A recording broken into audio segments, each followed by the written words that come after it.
오늘 복된 주일 예배에 나오신 여러분을 환영하고 축복합니다. 오늘 지혜를 얻는 훈계라는 제목을 가지고 잠언 24장 13절부터 22절의 말씀으로 함께 은혜를 나누시겠습니다. 성경은 우리가 잘 알다시피 66권으로 이루어져 있는데 대략 40여 명의 저자로 기록되었습니다. 솔로몬은 이 중 3권의 성경을 썼지요. 잠언 31장과 전도서 12장 그리고 아가 8장을 포함 총 51장의 성경을 썼습니다. 대부분이 자신이 왕위에 제위하는 기간 동안에 기록된 것들인데 솔로몬이 제위한 기간을 보면 주전 970년으로부터 931년까지 약 40여 년 동안 통치하였습니다. 솔로몬은 지금으로부터 약 3000년 전의 사람이지요. 그런 지혜의 사람이었습니다. 솔로몬은 오늘 잠언으로 우리에게 많은 교훈을 남겼습니다. 사람에게는 지혜가 필요합니다. 지혜는 우리의 영혼에 소중하기 때문에 그렇습니다. 또 사람과의 관계에서도 그렇고 하나님과의 관계에서도 지혜가 반드시 필요합니다. 잠언은 인생의 지혜와 세상을 읽는 지혜를 가르쳐주는 매우 귀중한 성경입니다. 모든 성경이 그러하지만 잠언은 특히 우리 인생을 돌아보게 하고 누구나 단 한 번뿐인 인생을 후회 없이 살아갈 수 있도록 선진들을 통하여 하나님께서 우리에게 주신 인생의 가이드북이다 라고 볼 수 있습니다. 그러니까 잠언의 지혜를 깨우치면 자기 자신뿐만 아니라 다른 사람의 인생까지도 이해할 수 있고 한 가정과 교회와 사회까지도 돌아볼 수 있게 되는 것입니다. 나는 얼마나 지혜롭게 살아왔는가? 아니, 나는 얼마나 어리석게 살아왔는가? 또 나는 지금까지 무엇을 중심으로 살았나? 이렇게 한번 돌아보게 된다는 것이죠. 우리가 이런 것들을 묵상하고 깨달아 고칠 수만 있다면 이보다 더한 복은 없을 것입니다. 하나님은 우리를 부르시고 우리에게 믿음을 주시고 우리를 구원해 주셨습니다. 육신의 아버지는 우리를 낳으시고 기르시고 가르쳐 주셨죠. 우리는 살면서 주변의 여러 사람으로부터 친인척으로부터 교훈과 훈계를 받으며 지금의 자리까지 왔습니다. 오늘 솔로몬은 아버지가 사랑하는 자녀들에게 말하듯이 하나님의 백성들에게 잠언을 남겼습니다. 본문 13절에 보시게 되면 내 아들아 라고 이렇게 부릅니다. 이것은 내 자녀들아 라고 볼 수 있습니다. 솔로몬은 자녀들 즉 하나님의 백성들이 하나님의 지혜를 따르지 않고 악인의 길로 가는 것을 한탄하였습니다. 그리고 백성들에게 하나님의 지혜를 찾고 받아들이며 따르라고 오늘 부탁하고 있는 것입니다. 육신의 아버지가 자녀를 가르치는 교훈은 하나님의 지혜에 미칠 수가 없고 생명에 이르게 하는 데에는 대단히 부족합니다. 그러므로 우리는 솔로몬의 훈계를 들으면서 하나님을 경외하는 신앙의 패러다임을 만들어야 하는 것이죠.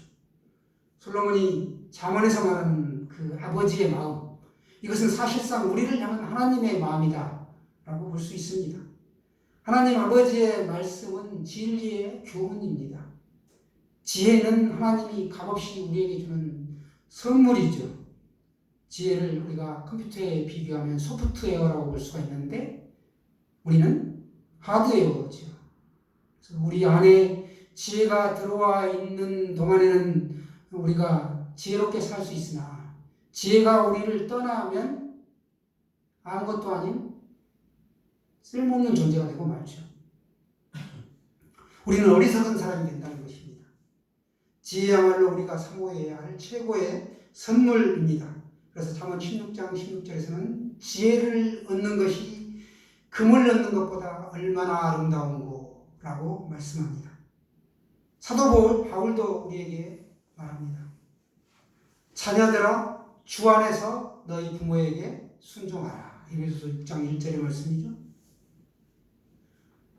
부모에게 순종하되 주님의 뜻 안에서 합당한 순종이 있어야 된다라는 뜻입니다. 믿음 안에서의 순종이지요. 오늘 지혜를 얻는 훈계 4가지를 한번 살펴보겠습니다. 첫 번째, 지혜를 얻는 훈계 첫 번째는 지혜가 소중하다는 훈계입니다. 13절 말씀 우리 한번 다 같이 읽어납니다. 13절 자막으로 한번 보시겠습니다. 시작. 내 아들아 꿀을 먹으라. 이것이 좋으니라. 송이꿀을 먹으라. 이것이 내 입에 다니라. 꿀을 먹으라. 이것이 내 입에 단다. 그런데 이것이 오늘 꿀이 무엇을 말하는지 14절 말씀을 한번 계속 봅니다. 시작. 지혜가 내 영혼에게 이와 같은 줄을 알라. 이것을 얻으면 정령이 내 장래가 있겠고 내 소망이 끊어지지 아니하리라. 이 꿀, 송이꿀 이게 뭐냐? 지혜라는 것입니다. 오늘 지혜에 비유를 하고 있습니다. 내 소망이 끊어지지 않겠다. 아멘입니까? 지혜는 이처럼 영혼의 소망을 남겨주는 교훈을 줄 뿐만 아니라 더욱이 하나님께로 인도하는 길잡이 역할을 합니다. 하나님의 지혜는 우리에게 하나님의 자녀가 되어야 한다는 것을 가르쳐주고 있습니다. 우리가 구원을 받아 하나님 나라에 갈 수 있도록 우리를 인도하시는 것이 바로 지혜이다라는 것입니다.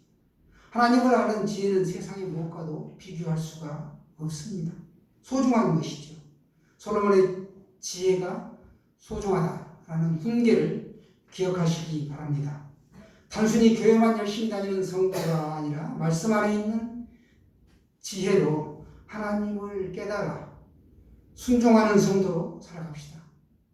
사람 중에 가장 지혜가 탁월했던 이 솔로몬이었지만 그의 아들 르호보암은 우리가 아는 바와 같이 어리석었습니다. 아버지가 영향력을 발휘하지 못하는 경우가 참 많은데 그건 바로 뭐냐? 자녀들이 아버지의 말씀을 듣고 자라는 것이 아니라 아버지의 등을 보고 자란다는 것입니다. 솔로몬은 1000명의 여자를 두었었죠. 이걸 보고 자란 르호보암이 보고 배운 것은 아버지 솔로몬의 그 말과 실제 삶이 이렇게 다르다, 괴리되어 있다는 것을 보았다는 것입니다. 안타깝게도 솔로몬은 지혜를 사랑했지만 쾌락도 같이 사랑했습니다. 그럼에도 가장 지혜롭던 사람답게 솔로몬은 잠언 3000개와 노래 1000편도 남겼습니다.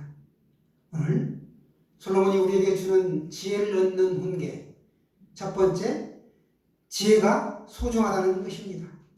두 번째, 지혜를 얻는 훈계는 무엇인가? 의인은 제기한다는 훈계입니다. 인생은 변화가 참 많죠. 그래서 우리가 생사화복을 예측할 수가 없습니다.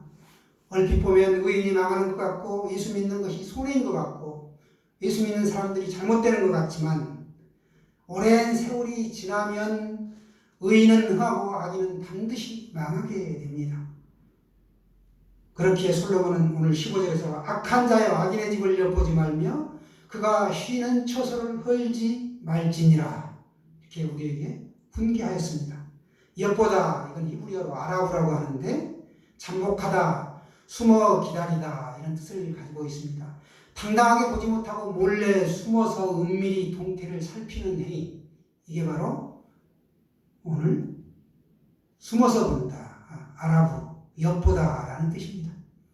이와 같이 악인은 남의 소유를 탐낼 뿐만 아니라 몰래 숨어서 이렇게 옳지 못한 방법으로 남의 소유를 차지하게 됩니다. 그러므로 악인은 공의의 하나님의 심판을 받을 수밖에 없는 것이죠.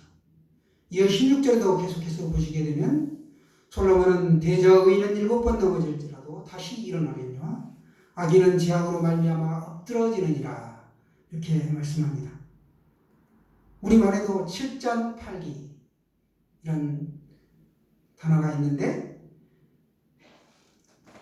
고사성어죠. 한자지만 우리가 익히 많이 사용되는 이 7전8기 오뚜기 같은 정신을 우리가 오늘 엿볼 수 있습니다.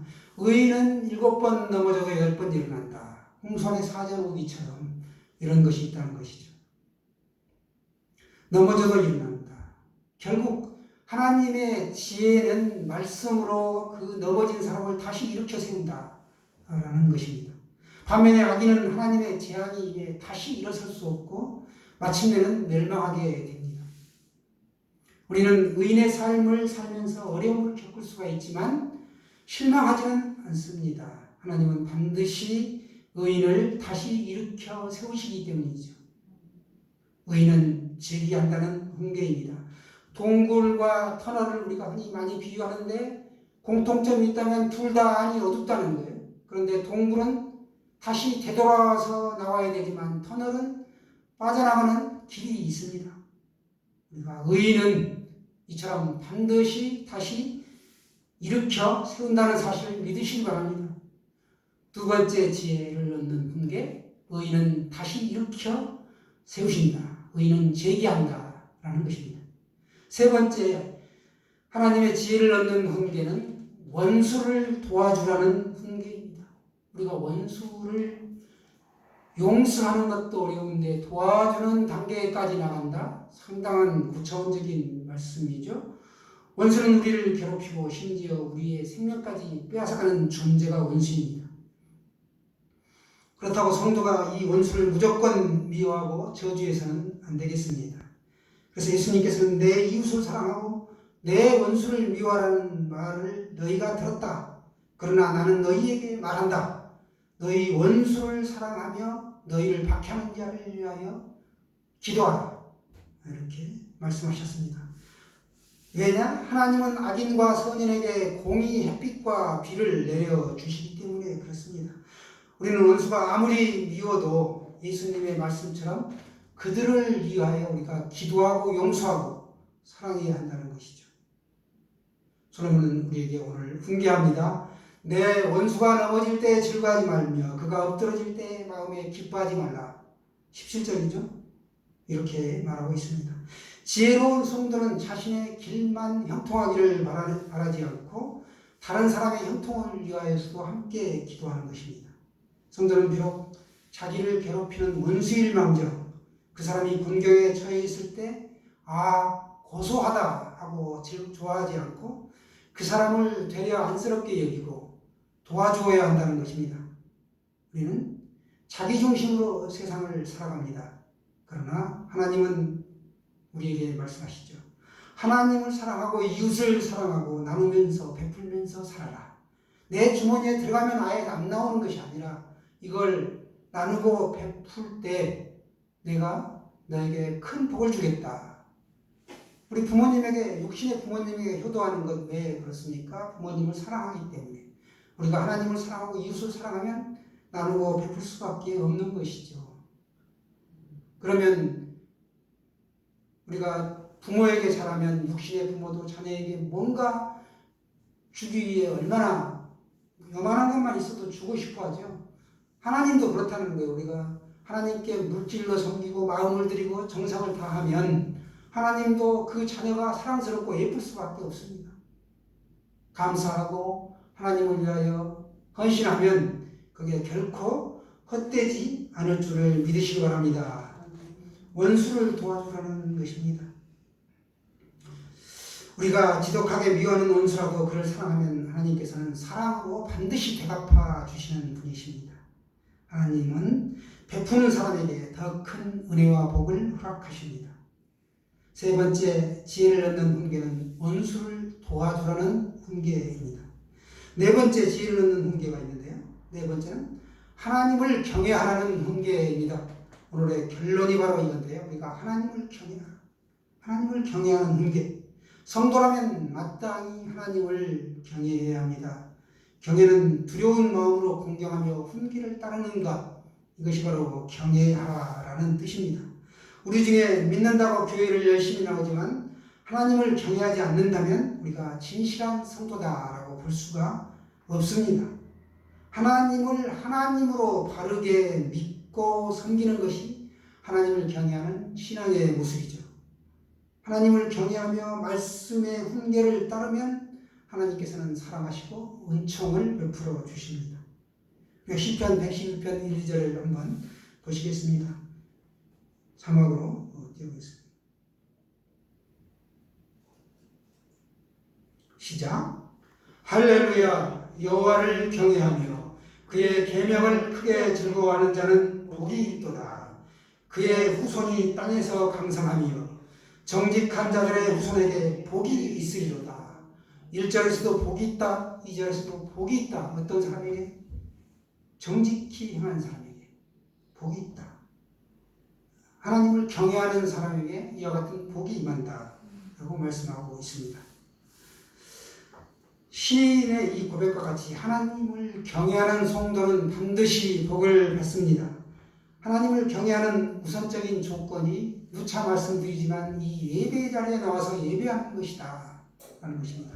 우리가 온전한 예배를 드리지 못하고 있다 하면 그것은 바로 하나님을 경외하지 못하고 있다라고 보시면 틀림이 없습니다. 하나님을 경외하는 성도는 말씀을 순종하고 그 말씀을 지킵니다. 우리에게 주신 십계명을 넘어 주님께서 말씀하신 이 사랑의 계명까지 나아갈 수 있게 되는 것이죠. 정직한 성도와 그 후손은 땅에서 강성하고 복을 받는다. 시편 110편 2절에서 우리가 읽은 바와 같이 이렇게 복을 받는다라고 강조하고 있습니다. 그래서 D.L. 무디는 자신을 의지하면 실망하게 되고 친구를 의지하면 헤어지게 되며 돈을 의지하면 패망하게 되지만 하나님을 의지하면 복을 누리게 될 것입니다 라고 말했습니다. 하나님 중심이 아닌 자기 중심대로 살아가는 이들의 특징은 악하고 타락하고 방탕한 삶으로 언젠가 하나님의 심판을 받을 수밖에 없습니다. 또한 독일의 시인 게테도 기독교 정신은 하나님을 경외하는 것입니다 라고 고백했습니다. 하나님을 경외한다면 우리가 하나님을 섬기고 그 아들 예수 그리스도를 통하여 구원받고 성령의 능력을 받는 삶이 뒤따르게 되어 있죠. 이것을 바로 보장하고 있습니다. 오늘 21절 말씀입니다. 솔로몬은 훈계하기를 내 아들아 여호와와 왕을 경외하고 반역자와 더불어 사귀지 말라 이렇게 말씀합니다. 반역자는 하나님의 훈계를 반대로 행하는 사람을 말씀하고 있습니다. 하나님을 경외하는 성도는 말씀의 훈계대로 순종합니다. 그래서 가장 큰 훈계는 하나님을 경외하라는 명령이 됩니다. 우리가 일상의 삶에서 그 어떤 문제보다도 하나님보다 우선할 수 있는 것은 없다라는 사실입니다. 인생은 그래서 우리가 하나님으로부터 시작해서 하나님으로 끝난다라는 것을 기억하십시오. 지식과 지혜의 근본이 하나님이다. 잠언은 서기서부터 이렇게 강조합니다. 하나님을 견고하게 의뢰하는 것, 악에 사탄하고 악을 미워하고 정직히 행하는 사람, 이것을 바로 하나님은 원하십니다. 하나님은 특별히 우리에게 영원을 사모하는 마음을 주셨다라고 전도서 기자가 고백합니다. 우리가 그 나라에서 영원히 살 존재이기 때문에 그런 것이죠. 모든 지혜의 결론은 무언가? 하나님을 찾는 것입니다. 하나님을 경외하고 그 말씀을 지키며 살아가는 것, 그것이 우리에게 참 중요합니다. 유명한 존 파이퍼 목사님도 고백했습니다. 하나님을 경외하는 삶을 이렇게 말합니다. 나는 하루살이 인생입니다. 나는 하나님으로부터 와서 하나님으로 돌아갈 존재입니다. 내가 알고 싶은 일이 하나 있는데 하늘로 가는 길입니다. 그 길을 나에게 가르쳐 주시기에 하나님께서 친히 낮아지셨습니다. 하나님께서 그 사실을 어떤 책에 기록해 놓으셨습니다. 나에게 그 책을 주시어 어떤 대가라도 치를 테니 하나님의 책을 나에게 주시어 그 책으로 나의 전부가 되게 할 것이니 라고 말하였습니다. 그 책은 바로 귀중한 하나님의 말씀인 성경입니다. 오로지 성경 속에서 하늘에 이르는 길을 우리가 발견할 수 있습니다. 오직 성경을 통해서만이 우리가 하나님을 경외하는 삶을 배울 수 있게 됩니다. 경외는 존경심을 갖고 두려워하는 것인데 하나님을 믿는다면 우리가 멋대로 신앙생활을 할 수가 절대로 없지요. 하나님을 두려워하기 때문에 우리가 경외하게 되고 공경하게 되는 것입니다. 우리가 신앙의 질병 가운데 무서운 것이 하나 있는데 하나님을 하나님으로 여기지 아니하며 두려워하지 않는 것. 이것은 신앙의 큰 병이 된 것입니다. 지금 아무 것에도 관심이 없고 어떤 자국에도 무감각하다. 그러면 나는 크게 병들었구나 라는 것을 깨달으시길 바랍니다. 오늘 솔로몬을 통해 지혜를 얻는 훈계 4가지를 말씀드렸습니다. 첫째는 지혜가 소중하다는 것이고, 두 번째는 의인은 반드시 제기한다. 세 번째는 원수를 도와주라. 마지막은 하나님을 경외하라 라는 것입니다. 부디 우리가 하나님을 하나님으로 바르게 믿고 잘 섬기며 하나님을 경외하는 진짜 신앙인으로 살아가시기를 축원합니다. 준비하시죠.